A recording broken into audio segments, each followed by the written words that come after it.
What's going on, y'all? This Wink Tracks, Washington, D.C. native, producer, songwriter, fashion designer. I mean, you name it, man. An overall Renaissance man, manager. What else can I say about myself? But you tuned in to What's the Motivation?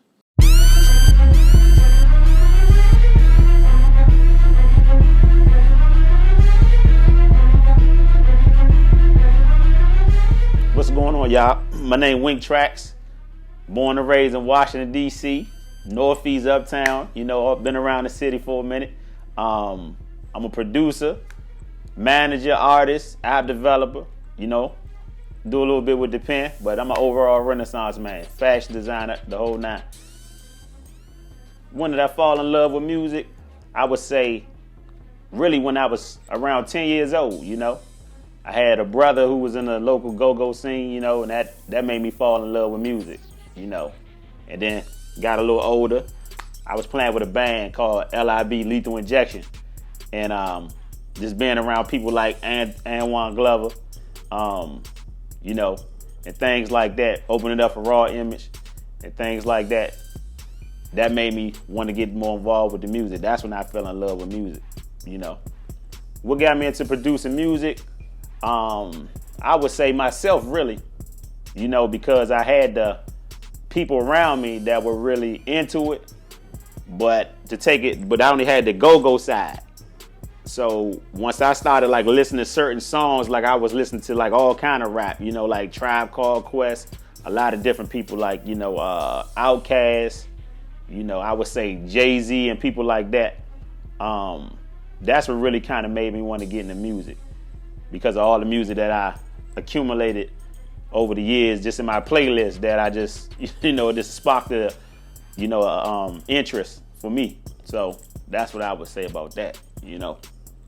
The difference between the music scene in 2012 to now is that you have a lot more artists on the scene right now. You got a lot of people with more dreams to make it in the DMV area now. It's just a well-rounded place. I think now it's getting to that point where people are picking up different skills to elevate the whole music industry in the DMV, like what Benji does. You know, it's just certain little crafts that people are picking up now that they didn't used to be into back then. They were just trying to be like on a go-go scene and just, you know, or just maybe a rapper, but you got like a lot of videographers out here now, marketers, you got like A&Rs, you got, you know, PR people. It's just a lot of different things out here now. So that's what I think would be the difference between 2012 and now. How have I maintained my brand from the old DMV scene to the new DMV scene like now? Pretty much, it's really just a consistent growth pattern, really.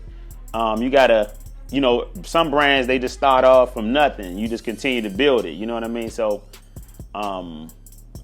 I would say just being consistent and, you know, consistently building your brand, you know, getting better with learning about what makes a brand work.